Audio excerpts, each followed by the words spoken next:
Hello everyone. आज देखने वाले हम केमिकल बॉन्डिंग के बारे में। तो लास्ट क्लास में हमने देख लिया था periodic table and periodic table में हमने पढ़ा था एलिमेंट्स के बारे में। तो केमिकल बॉन्डिंग में हम क्या देखने वाले हैं कि ये एलिमेंट्स आपस में कंबाइन करके बॉन्ड करके मॉलिक्यूल्स कैसे बनाते हैं, उनके पीछे क्या फिनोमेना रहता है, कितने टाइप के बॉन्ड होते हैं और वो बॉन्ड कैसे बनते हैं। बेसिक अंडरस्टैंडिंग हमें है एक बॉन्ड की कि हमारे जो एलिमेंट्स होते हैं अपने इलेक्ट्रॉन्स आइदर लूज करते हैं, गेन करते हैं या शेयर करते हैं in order to form a bond, chemical bond. तो केमिकल बॉन्ड क्या होता है? Two or more atoms of the same element or different element join together chemically to form a molecule. Molecule क्या होता है? Molecule is the smallest particle of an element or compound that can exist independently and has the properties of that element or compound। ये भी हमने basic definition 9th class में cover की हुई है। एंड हमारे डिफरेंट एलिमेंट्स से जो मिलके मॉलिक्यूल बनाते हैं, फॉर एग्जांपल H2 हो गया हमारा, it is a molecule. Water हमारा मॉलिक्यूल हो गया, CaCO3 मॉलिक्यूल हो गया। Now you can say helium में कंफ्यूजन हो सकता है कि sir how is this a molecule. Molecule की जो डेफिनेशन है, मॉलिक्यूल है कि these are the smallest particle which can exist independently. ये एलिमेंट का भी हो सकता है, कंपाउंड का भी हो सकता है। तो मॉलिक्यूल हीलियम, अगर हम पूछे हीलियम का एक सबसे छोटा particle, it can be called as the atom of helium and it can also be called as the molecule of helium। But hydrogen का ये जो अकेला हाइड्रोजन होगा वो एटम ऑफ हाइड्रोजन है। This can not be called as a molecule of hydrogen because ये अकेला exist नहीं करता है, ये एग्जिस्ट करता है H2 की फॉर्म में। सिमिलरली ऑक्सीजन जो है वो एक एटम है और ऑक्सीजन मॉलिक्यूल बनता है जब दो ऑक्सीजन जुड़ जाते हैं, तो O2 मॉलिक्यूल की फॉर्म में एग्जिस्ट करता है। बट हीलियम में ऐसा नहीं है, हीलियम अकेला भी एग्जिस्ट कर सकता है। That's why it is an atom as well as an molecule of helium. The constituent atoms in a molecule are held together by attractive forces। तो ये जो बॉन्ड बनना बेसिकली क्या है, आपके इन दोनों के बीच में फोर्सेस ऑफ अट्रैक्शन है जिसकी वजह से ये दोनों इकट्ठे हो रखे हैं। ठीक है, तो bond is basically your attractive forces.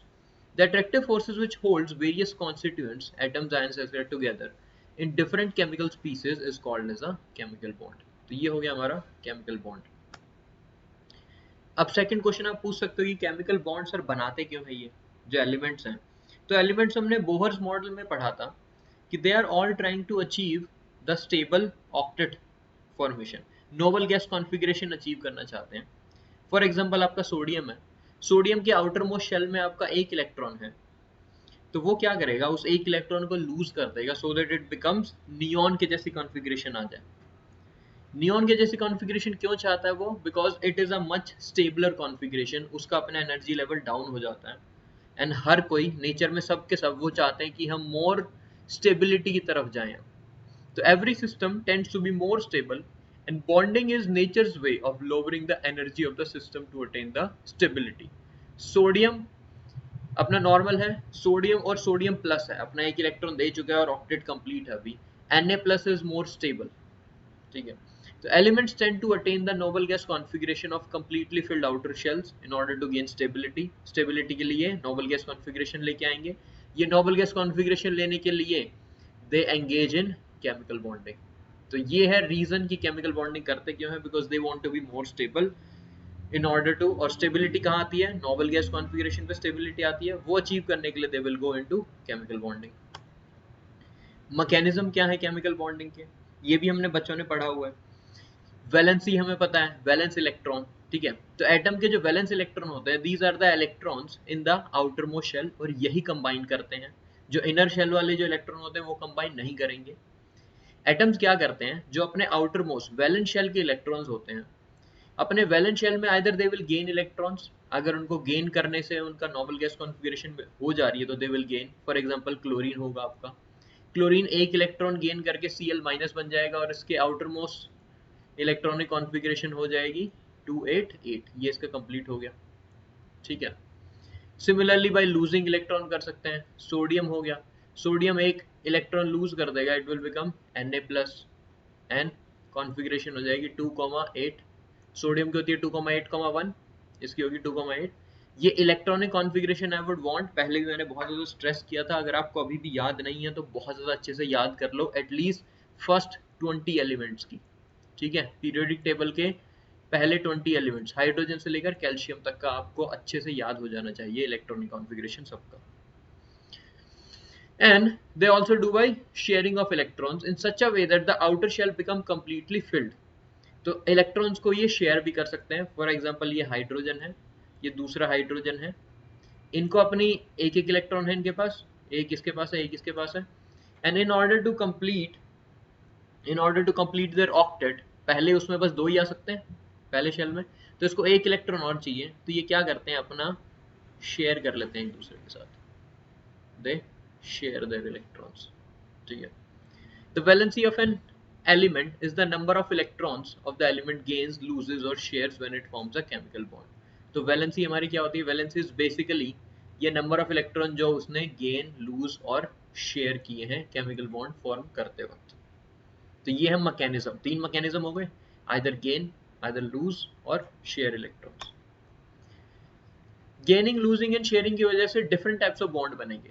Electrovalent bond बनता है आपका गेनिंग एंड लूजिंग की वजह से, एंड कोवेलेंट बॉन्ड बनता है जब ये इलेक्ट्रॉन शेयर करते हैं एलिमेंट्स आपस में, एक एक करके इनको पढ़ते हैं. इलेक्ट्रोवेलेंट बॉन्ड पढ़ते हैं, इसको आयनिक बॉन्ड भी कहते हैं हम. ठीक है. In order to form a chemical bond, metals like sodium, potassium, calcium lose electrons to form a cation. Cation क्या होता है, पॉजिटिवली चार्ज आयन होता है, that is called a cation. And non metals like chlorine, oxygen, fluorine gain electrons to form anions. ये last slide में हमने देखा था, सोडियम लूज कर रहा था, क्लोरीन वगैरह गेन कर रहे थे. तो either bye gaining and losing. तो मैग्नीशियम था, मैग्नीशियम की इलेक्ट्रॉनिक कॉन्फ़िगरेशन कितनी है, 2,8,2. मैग्नीशियम ने ये दो इलेक्ट्रॉन आउटर मोस्ट ऑर्बिट वाले लूज कर दिए, एंड Mg2+ बन गया, इट बिकम्स 2,8. क्लोरीन की कितनी थी, ऊपर लिखी थी हमने 2,8,7 थी, एंड इसने ये एक इलेक्ट्रॉन गेन कर लिया एंड Cl- बन गया विच इज 2,8,8. सिंपल. तो ये दोनों नोबल गैस कॉन्फ़िगरेशन में आ गए which are much more stable. तो Mg से Mg2+ बन गया, Cl बन गया. अब इनमें आपस में बॉन्ड कैसे बनेगा वो देखते हैं. ये हो गया आपका कैटायन पॉजिटिवली चार्ज, ये हो गया आपका एनायन नेगेटिवली चार्ज. पॉजिटिव और नेगेटिव एक दूसरे को अट्रैक्ट करेगा तो वो एक दूसरे के साथ इकट्ठा मिलके क्लम्प बना लेगा. ठीक है.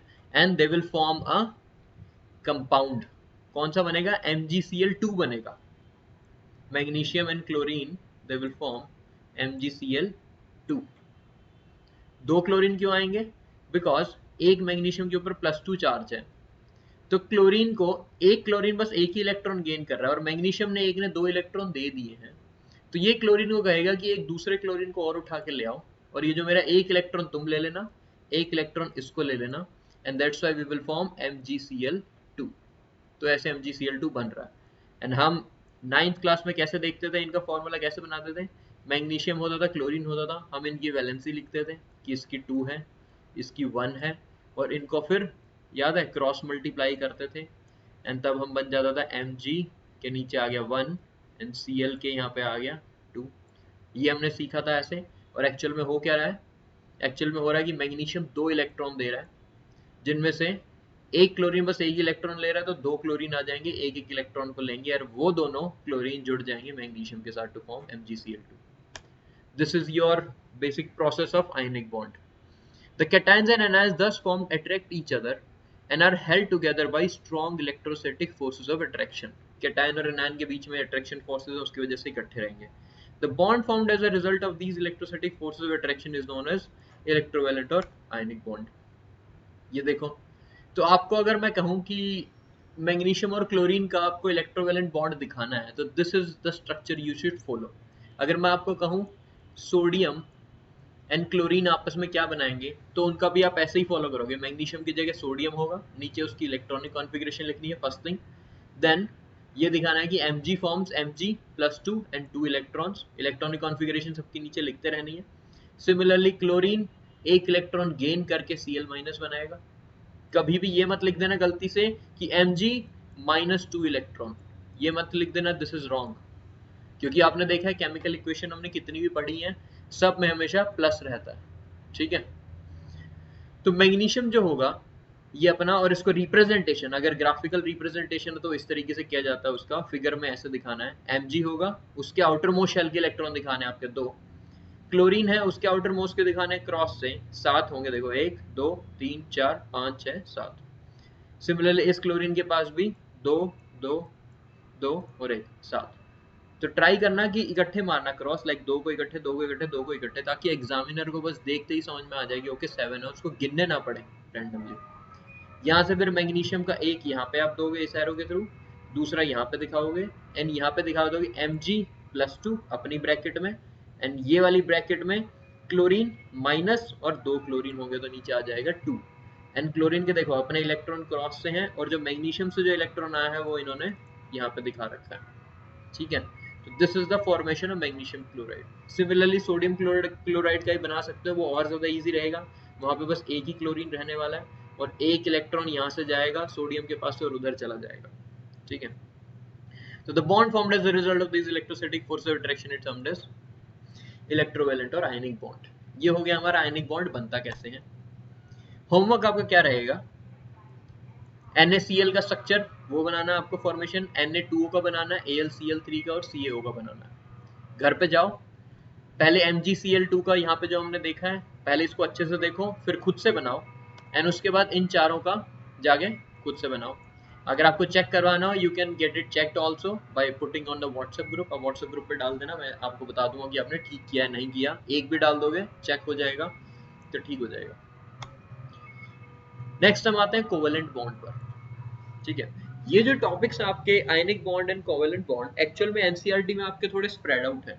आयनिक बॉन्ड के बारे में बताता है वो आपको 3rd चैप्टर में एंड कोवेलेंट बॉन्ड को इंट्रोड्यूस करता है 4th चैप्टर में।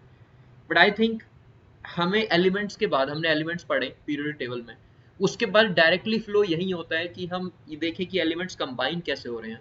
इन एलिमेंट्स को कंबाइन होते हुए देखने के बाद हम इनकी इक्वेशंस लिख सकते हैं, जो कि आपके चैप्टर 1 में, चैप्टर 1 का नाम है केमिकल रिएक्शन एंड इक्वेशंस, जो कि नेक्स्ट पढ़ेंगे हम।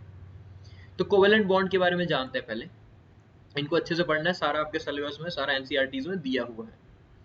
तो कोवेलेंट बॉन्ड क्या होता है, the chemical bonds which are formed by the sharing of an electron pair between two atoms is known as covalent bond. ध्यान देना, एन इलेक्ट्रॉन पेयर, तो ये जो पेयर होगा इस पेयर में एक इलेक्ट्रॉन आपका एक एलिमेंट लेके आएगा, एक एटम लेके आएगा, और दूसरा जो इलेक्ट्रॉन होगा दूसरा लेके आएगा, और ये शेयर हो जाएंगे और इनकी वजह से बॉन्ड बनने वाला है। The shared electrons belong to the outermost shells of both the atoms and lead to both atoms attaining the normal gas configuration, ठीक है।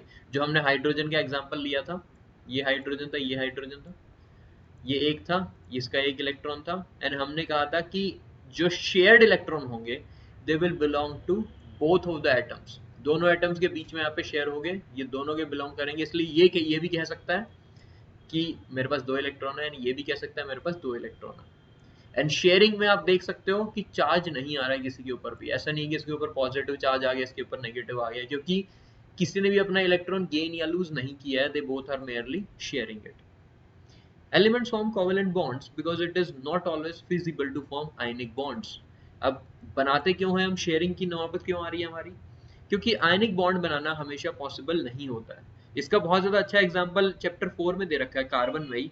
कार्बन का एग्जाम्पल दिया, कार्बन जो है उसकी इलेक्ट्रॉनिक कॉन्फ़िगरेशन है 2,4, ठीक है। आउटर मोस्ट में 4 इलेक्ट्रॉन्स, 1 2 3 और 4, और टोटल है उसके पास 6 इलेक्ट्रॉन, और अंदर कितने हो जाएंगे फिर 6 प्रोटॉन्स।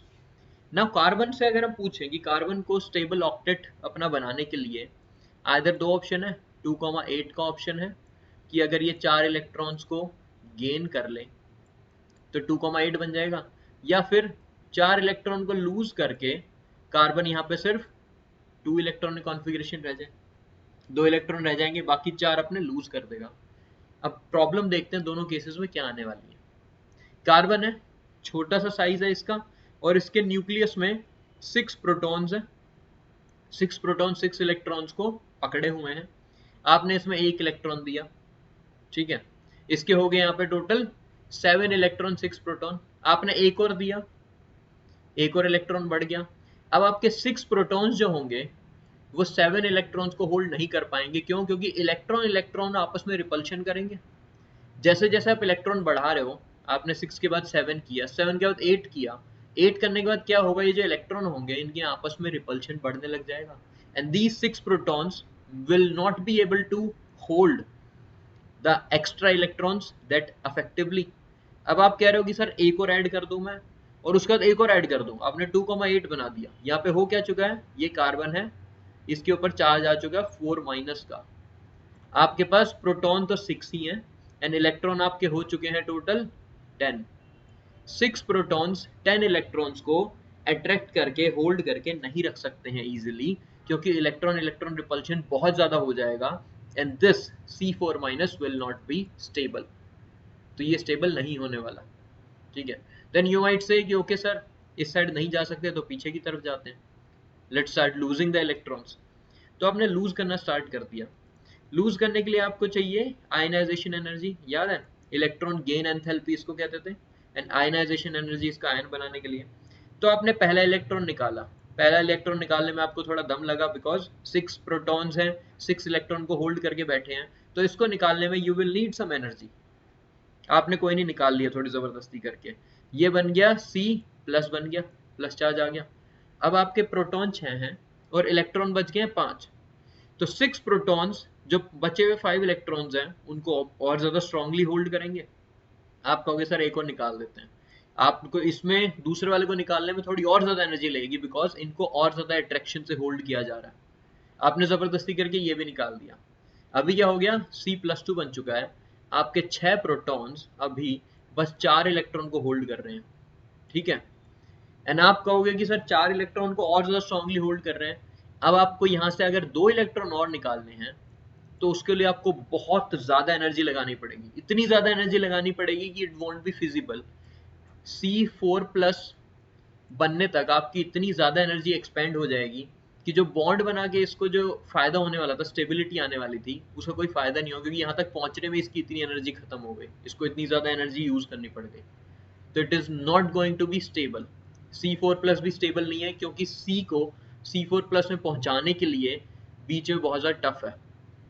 आप 6 प्रोटॉन इलेक्ट्रॉन कम होते जाएंगे और उनको खींचना, उससे निकालना और ज्यादा टफ होता जाएगा। तो C4 minus C4 plus both of them are not stable.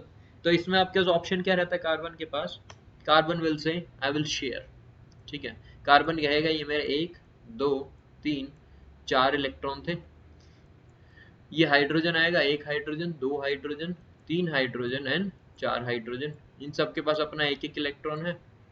मैं क्या करूंगा, मैं इनसे शेयर कर लूंगा। शेयर करने पे क्या होता है, the electrons belong to both the atoms, ठीक है। तो हाइड्रोजन भी खुश, क्यों, क्योंकि हाइड्रोजन के 2 इलेक्ट्रॉन्स हो गए, उसका भी आउटर मोस्ट शेल कंप्लीट है। एंड कार्बन के पास कितने हो गए, 2 2 4 2 6 और 2 8, कार्बन को भी 8 मिल गए एंड इन्होंने एज अ रिजल्ट बना लिया CH4 मीथेन। तो that's why carbon is very easily sharing the electrons, क्योंकि उसको उसमें ज्यादा फायदा है। तो कार्बन का ये है, ये आपके एनसीईआरटी से उठाए यूं का यूं, जो मैंने आपको एक्सप्लेन किया वो यहाँ पे दिया हुआ है, यहाँ पढ़ लेना एक बार इसको अच्छे से। And therefore carbon forms covalent bonds by sharing its valence electron with other atoms of carbon or atoms of other elements. अब देखते हैं types of covalent bond. Types of covalent bond होते हैं हमारा पहले सबसे single covalent bond. Single covalent bond का मतलब क्या है कि इसने हाइड्रोजन, लेट से 2 हाइड्रोजन के बीच में है, इन दोनों ने अपना 1 इलेक्ट्रॉन शेयर किया हुआ है और इसको हम दिखाते हैं सिंगल लाइन से कि single bond H, single bond H। Oxygen का केस देखते हैं, second one is double bond. Oxygen के आउटर इलेक्ट्रॉनिक कॉन्फ़िगरेशन क्या है, 2,6, 16th ग्रुप का एलिमेंट है, 2,6 है, 6 इलेक्ट्रॉन बनाता है इसके, 1 2 3 4 5 एंड 6। दूसरा ऑक्सीजन है, उसके भी 6 होंगे, 1 2 3 4 5 6। अब इसको अपना ऑक्टेट पूरा करने के लिए कितने और इलेक्ट्रॉन चाहिए, 2 इलेक्ट्रॉन चाहिए। तो क्या करेगा, 2 इलेक्ट्रॉन जब गेन कर सकता था तो गेन कर लेता था, ऑक्सीजन 2- बन जाता था। बट यहाँ पे इसके पास क्या ऑप्शन है, शेयर करने का। ये क्या कहेगा कि ये जो 2 इलेक्ट्रॉन है, ये हम दोनों this and this and this and this, ये दोनों हम शेयर कर लेते हैं। शेयर करने के बाद इसके पास कितने हो गए, 2 2 4 2 6 और 2 8।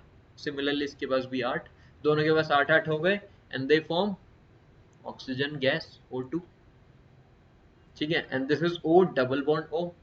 सिमिलरली ट्रिपल बॉन्ड क्या होगा, अगर आप अपने 3 इलेक्ट्रॉन शेयर कर लेते हो तो वो हो जाएगा triple bond. For example nitrogen है, नाइट्रोजन के 5 होता है 2,5, क्योंकि ग्रुप 15 का एलिमेंट है। तो इसको 5 है तो 3 चाहिए, 3 चाहिए तो क्या करेगा, 3 शेयर कर लेगा। ये 1 2 3 शेयर करके 3 हमने बॉन्ड दिखा दिए, एन ट्रिपल बॉन्ड एन। ये हो गया आपका नाइट्रोजन जो कि बहुत ज्यादा स्टेबल है। एंड आपका single bond, double bond, triple bond में ट्रिपल बॉन्ड आपका बहुत ज्यादा स्टेबल होता है, डबल बॉन्ड उससे कम होगा और सिंगल बॉन्ड उससे ज्यादा कम होगा। बेसिकली आपको इन 3 बॉन्ड्स को ब्रेक करने के लिए ज्यादा एनर्जी लगेगी, 2 को उससे थोड़ी कम लगेगी और 1 को उससे भी ज्यादा कम लगेगी। ठीक है, तो ये हो गया आपके 3 टाइप के कोवेलेंट बॉन्ड्स। कोवेलेंट बॉन्ड का रिप्रेजेंटेशन हम करते हैं लुईस डॉट स्ट्रक्चर से। ये जो हमने आपको ऊपर डॉट स्ट्रक्चर बनाए, ठीक है, हाइड्रोजन का ये and this is a Lewis dot structure जिसमें हम इलेक्ट्रॉन्स को डॉट की तरह दिखाते हैं, एंड एटम का वो जो कंबाइंड शेयर है उनको इलेक्ट्रॉन्स को ऐसे दिखा दें कि पूरा शेयर कर रखा है। तो this is basically Lewis dot structure of chlorine gas Cl2। इन्होंने क्या किया, अपना एक एक इलेक्ट्रॉन शेयर कर लिया, एक एक कमी दी, दे बिकम Cl2। सिमिलरली ये वाटर का लुईस डॉट स्ट्रक्चर है। हाइड्रोजन ने अपना एक इलेक्ट्रॉन यहाँ और इस हाइड्रोजन ने एक इलेक्ट्रॉन यहाँ, एंड ऑक्सीजन के पास थे 6, जिसमें से उसने एक हाइड्रोजन के साथ कर लिया share, and it forms water. तो ये हो गया हमारा कोवेलेंट बॉन्ड। कोवेलेंट बॉन्ड में एक चीज और पढ़ते हैं अभी वाटर में खासकर, बिकॉज ये चीज बॉन्डिंग से रिलेटेड है थोड़ी सी, बट आगे हमारा बहुत ज्यादा यूज आने वाला है। अब तुम यहाँ पे देखो, जो हमारा हाइड्रोजन है, hydrogen is electropositive. Periodic table में मैंने पढ़ा था electropositivity and electronegativity. Metals are electropositive, क्यों? क्योंकि वो अपना इलेक्ट्रॉन लूज कर लेते हैं, उनको इलेक्ट्रॉन लूज करके पॉजिटिव बनाने की टेंडेंसी है, they are called as electropositive. Non metals are electronegative because उन्होंने अपना इलेक्ट्रॉन गेन करके, कहीं से बाहर से इलेक्ट्रॉन गेन करके वो नेगेटिव बनाने की टेंडेंसी रखते हैं। ठीक है, तो this was the electropositive and electronegative nature, metallic and non metallic behaviour. ठीक है, तो यहाँ पे ऑक्सीजन को देखते हैं। ऑक्सीजन का छोटा सा साइज है, ये इसका शेल है, दूसरे वाला शेल है, एंड इसके जो प्रोटॉन होंगे, प्रोटॉन इनको बहुत ज्यादा स्ट्रांगली अट्रैक्ट कर रहे होंगे। ऑक्सीजन के पास कितने प्रोटॉन्स हैं? 2,6s की electronic configuration, it has 8 protons. 8 protons in 8 electrons को होल्ड कर रहे हैं। हाइड्रोजन के पास कितना है? हाइड्रोजन के पास एक ही प्रोटॉन है। तो ये क्या करते हैं, इन्होंने कहा पहले तो ऑक्सीजन ने कहा कि ओके हाइड्रोजन को मेरे साथ तुम शेयर कर लो अपना बॉन्ड। हाइड्रोजन आया, उसने शेयर कर लिया, बट हाइड्रोजन बेचारा कमजोर है, उसके पास एक ही प्रोटॉन है, एंड ऑक्सीजन के पास 8 प्रोटॉन्स हैं। ऑक्सीजन बड़ा ग्रीडी है because oxygen wants to form O2 minus. Sharing तो उसको बेचारे को जबरदस्ती करनी पड़ रही है, बट एक्चुअल में ये चाहता है कि मेरे पास 2 माइनस का चार्ज आ जाए। तो ये क्या करेगा, ग्रीडी होने की वजह से ये जो इलेक्ट्रॉन पेयर जो शेयर कर रखे हैं इनको अपनी तरफ खींच लेगा। ये लेट से ऑक्सीजन था, यहाँ पे ये हाइड्रोजन था, यहाँ पे दूसरा हाइड्रोजन था, दिस इज वाटर। तो ये जो इलेक्ट्रॉन बीच में नहीं रहते हैं, ये इलेक्ट्रॉन एक्चुअल में क्या होता है, इलेक्ट्रॉन ऑक्सीजन के पास रहते हैं थोड़ा ज्यादा, इस एरिया में थोड़े ज्यादा रहते हैं।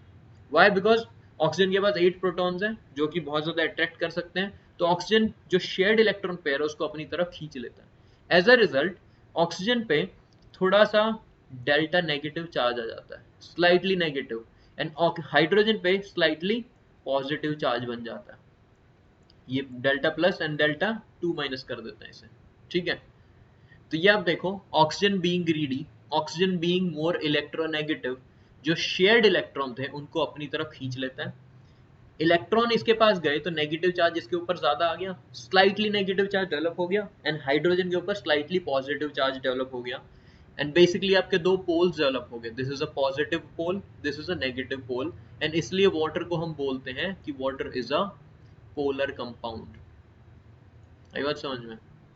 तो water is a polar compound. Why? Because electronegative बहुत ज्यादा ऑक्सीजन, एंड इसने शेयर्ड इलेक्ट्रॉन को अपनी तरफ खींच लिया, जिसकी वजह से ये स्लाइटली चार्ज डेवलप हो गए हैं, पोल्स डेवलप हो गए हैं।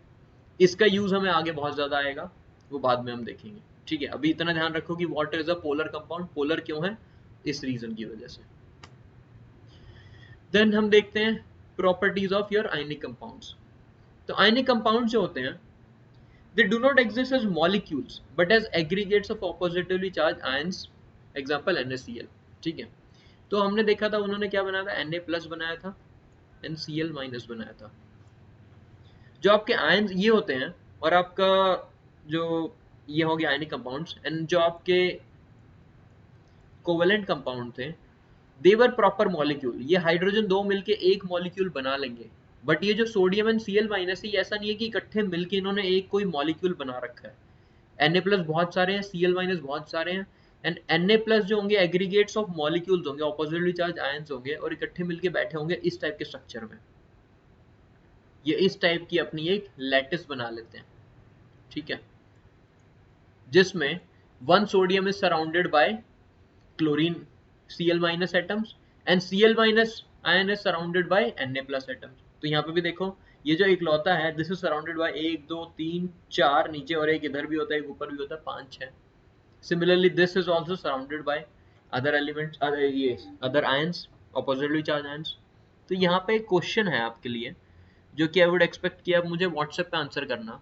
क्वेश्चन मेरा ये है, ये NaCl की लैटिस दिखा रखी है मैंने, इसमें एक Na है और एक Cl है, ठीक है, बट आपको मुझे ये बताना है कि कौन से वाला Na है, कि पर्पल वाला Na है या फिर ग्रीन वाला Na है। एक साइज बड़ा है एक साइज छोटा है, तो what I am asking you, Na plus and Cl minus में साइज किसका बड़ा होगा? ये आपका होमवर्क है, ये आप क्वेश्चन जब वीडियो देख रहे होगे इसको पोज करना, 2 मिनट सोचना एंड साथ के साथ मुझे व्हाट्सएप पे इसका आंसर कर देना कि Na plus and Cl minus में साइज किसका बड़ा होने वाला है। ध्यान लगाना जो हमने उसमें पढ़ा हुआ है पीरियड टेबल में वी हैव कवर्ड दिस, तो उसका थोड़ा आइडिया लगा के आपको इसका आंसर करना है। Then second thing, they are solid at room temperature. क्यों? क्योंकि इनके बीच में जो फोर्सेस ऑफ अट्रैक्शन होते हैं काफी स्ट्रॉन्ग होते हैं। स्ट्रॉन्ग फोर्सेस ऑफ अट्रैक्शन होंगे तो सॉलिड बन के बैठे रहेंगे, वीक होंगे फोर्सेस ऑफ अट्रैक्शन तो गैस बन जाएंगे, बहुत ज्यादा वीक होंगे तो they are solid at room temperature and somewhat hard and generally brittle and break into pieces when pressure is applied। तो नमक को देख लो आप, नमक कैसा होता है, हार्ड होता है बट ब्रिटल होता है, आप उसे प्रेशर अप्लाई करते हो तो वो पाउडर सा बन जाता है, breaks into pieces, that's why it's brittle। Then third thing is they have high melting and boiling points। why? same reason, forces of attraction बीच में strong है, उनको ब्रेक करने के लिए आपको बहुत ज्यादा एनर्जी देनी पड़ेगी, बहुत ज्यादा हीट देनी पड़ेगी, दैट्स व्हाई उनको मेल्ट कराने के लिए आपको बहुत ज्यादा हीट देनी पड़ेगी, that's why they have high melting and high boiling points and a considerable amount of energy is required to break the strong inter ionic attraction. इनकी जो इंटर आयोनिक अट्रैक्शन उसको ब्रेक करने के लिए आपको काफी एनर्जी देनी पड़ती है, that's why they have high melting and boiling points. तो ये हो गया। और प्रॉपर्टीज देखते हैं, they are soluble in water। Water के अलावा दे are soluble, they dissociate into their ions in polar liquid like water। ये आ गया, वाटर को मैंने बताया था पोलर लिक्विड है। They are insoluble in non polar solvents like kerosene and petrol etc। तो यहाँ देखते हैं क्या होता है, Na प्लस आपका उसके ऊपर पॉजिटिव चार्ज है, वाटर के अंदर मैंने बताया था जो ऑक्सीजन होता है, ऑक्सीजन के ऊपर डेल नेगेटिव चार्ज होता है और हाइड्रोजन के ऊपर डेल पॉजिटिव चार्ज है, स्लाइटली पॉजिटिव है। अब ये जो स्लाइटली नेगेटिव चार्ज है ऑक्सीजन वाला, this will be attracted to Na plus and slightly positive charge जो होगा this will be attracted towards Cl minus. इसलिए आप NaCl को जैसे ही पानी के अंदर डालते हो तो पानी उनको आपस में डिसोसिएट कर देता है। NaCl यहाँ पे आपने देखे थे इकट्ठे हैं, आपने जैसे ही पानी में डाला ये जो होगा एक को Na को आपका ऑक्सीजन घेर लेंगे और Cl माइनस को आपके हाइड्रोजन घेर लेंगे एंड ये दोनों एक दूसरे से ब्रेक हो जाएंगे एंड दैट्स व्हाट वी से कि दे डिसॉल्व। डिसॉल्व हो गए पानी में, डिसॉल्व का मतलब यही है, ठीक है। तो दे बेसिकली ये वर्ड यूज करना में, they dissociate into their ions. तो जितने भी आपके आयनिक कंपाउंड्स हैं पानी में डालते ही वो अपने जो आयंस हैं, दो आयंस हैं उसमें डिसोसिएट हो जाते हैं। Why? Because water is a polar liquid, water के अंदर ये del positive del negative charge है जिसकी वजह से ये आयनिक कंपाउंड्स को डिसोसिएट करवा देता है। नॉन पोलर सॉल्वेंट्स होते हैं उनमें कोई चार्ज नहीं होता, फॉर एग्जांपल आपका CH4 ये मीथेन गैस है, इसको अगर लिक्विड कर दोगे, ठीक है, CNG बन जाएगा, कंप्रेस नेचुरल गैस। ये आपका कभी भी NaCl को डिसॉल्व नहीं करेगा। Okay, they do not conduct electricity in their solid state. Electricity conduct करने के लिए क्या चाहिए होता है? इलेक्ट्रिसिटी हमें पता है कि वायर में कंडक्ट होती है, ठीक है, फिजिक्स में अगर आपने इलेक्ट्रिसिटी वाला पढ़ा हो। एंड इलेक्ट्रिसिटी क्या होता है? बेसिकली चार्ज ऑफ इलेक्ट्रॉन्स होते हैं जो इस पॉइंट से उधर चले जाते हैं। तो आपकी दो कंडीशन है, एक तो आपके चार्ज पार्टिकल्स होने चाहिए एंड दूसरा they should be free to move, वह उसी को कहते हैं इलेक्ट्रिसिटी। हमारे आयनिक कंपाउंड्स में क्या है? चार्ज पार्टिकल्स हैं यस है। Are they free to move? Solid state में they are not free to move, क्योंकि लैटिस है, ये पूरी फिक्स हो रखी है स्ट्रक्चर में, ये मूव नहीं कर सकते हैं, तो इलेक्ट्रिसिटी कंडक्ट नहीं करेगा सॉलिड स्टेट में। बट जैसे लिक्विड स्टेट में आएंगे, लिक्विड स्टेट में क्या होता है, लिक्विड स्टेट में particle you know matter is free to move, पानी होता है, पानी के पार्टिकल लिक्विड में मूव करते रहते हैं।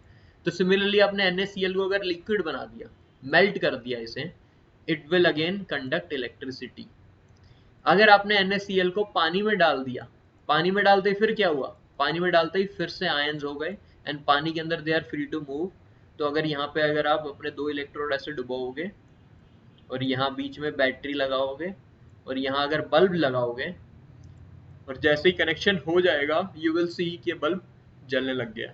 That means ionic compounds in their molten and in their aqueous, पानी में डिसॉल्व वाले को बोलते हैं एक्वस फॉर्म, AQ से रिप्रेजेंट करते हैं, ठीक है। In their molten and aqueous form they conduct electricity. They conduct electricity in their molten state as the strong electrostatic forces are overcome by heating the ions and ions are free to move. तो ध्यान रखना आगे भी electricity conductance पे question आता है। दो ही चीजें हैं। Point number 1, condition number 1, it must have charges, ठीक है, चार्ज कैरियर होने चाहिए, आयंस हो या इलेक्ट्रॉन्स हो, प्रोटॉन्स हो, चार्ज कैरियर होने चाहिए। And second, these charge carriers they should be free to move, यही दो कंडीशन है। they also conduct electricity in their aqueous state because aqueous state में भी they have charges which are free to move। तो ये properties होगी हमारी ionic compounds की। समरी कर लेते हैं जल्दी से। मॉलिक्यूल्स के एग्रीगेट की तरह रहते हैं ये, and solid at room temperature because strong forces of attraction है, ब्रिटल होंगे, and high melting and boiling point होंगे, and they are soluble in water, they dissociate in their ions in polar solvents, and non-polar solvents में dissociate नहीं करते हैं, that's why they are insoluble in them, and they do not conduct electricity in their solid state but they conduct electricity in their molten and in their aqueous states। अगर question ये आ जाए does NaCl conduct electricity, आंख बंद करके ये मत मार देना कि यस सर करेगा, क्योंकि ये Na+ है, इसमें Cl- है। अगर उसने मेंशन नहीं किया है कि एक्वा स्टेट या फिर मोल्टन स्टेट में नहीं है, तो आप वहां पर लिखोगे कि in its solid state it does not conduct electricity but in molten and aqua state it conduct electricity. आधा दूरा आंसर नहीं देना, you have to be exact. The next thing is properties of covalent compounds. Covalent compounds की property देखते हैं, this is the last thing, इसके बाद lecture खत्म कर देंगे हम ये वाला। Molecules having covalent bonds have strong intramolecular forces within the wall but weak intermolecular forces। ये दोनों चीजें आपको पता है, इंटर क्या होता है और इंट्रा क्या होता है? इंटर हाउस कंपटीशन करते हैं हम। इंटर हाउस का मतलब होता है कि ये एक हाउस है, ये दूसरा हाउस है, इन दोनों के बीच में कंपटीशन हो रहा है। इंट्रा हाउस क्या होता है? इंट्रा मतलब होता है उन्हीं के अंदर ही, एक ही हाउस है, एक ही हाउस के अंदर बीच में कंपटीशन चल रहा है कि बस उसी हाउस के लोग पार्टिसिपेट कर सकते हैं। तो हमारे कोवेलेंट कंपाउंड जो होते हैं they have very strong intramolecular forces. ये जो एक मॉलिक्यूल है हाइड्रोजन का, इसके बीच की जो फोर्सेस है इंट्रामोलिकुलर, ये जो बॉन्ड है ये बहुत ज्यादा स्ट्रॉन्ग होता है, but they have very weak intermolecular forces. ये लेट से दूसरा हाइड्रोजन है, मॉलिक्यूल है, इन दोनों के बीच में फोर्सेस ऑफ अट्रैक्शन बहुत ज्यादा कम रहेंगी। दैट्स व्हाई यू नो कि हाइड्रोजन जो होता है हमारी गैस होती है। गैस इसलिए होगी ना कि इसमें और दूसरे हाइड्रोजन मॉलिक्यूल में फोर्सेस ऑफ अट्रैक्शन बहुत ज्यादा कम रहने वाले हैं। तो दे हैव स्ट्रॉन्ग इंट्रामोलिकुलर फोर्सेस, ये बॉन्ड बहुत स्ट्रॉन्ग होता है, बट वीक इंटरमोलिकुलर फोर्सेस। इसकी वजह से ये इंटरमोलिकुलर फोर्सेस वीक हैं, तो इनका बॉइलिंग पॉइंट और इनका जो मेल्टिंग पॉइंट होगा वो क्या होगा, बहुत ज्यादा कम रहेगा। आयनिक कंपाउंड्स का बहुत ज्यादा था, क्यों था?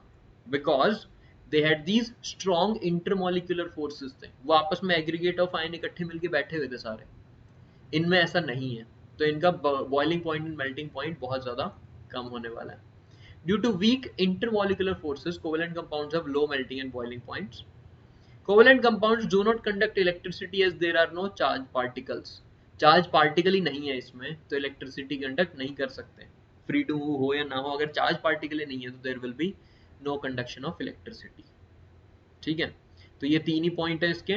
आई think these are the 3 properties कि they have strong Intramolecular forces but weak intermolecular forces. Due to this they have low melting and boiling point. आपने पेट्रोल केरोसिन देखा, लिक्विड रहते हैं, they are not solid at room temperature, liquid है. बहुत सारे gas भी हैं, LPG gas है आपकी.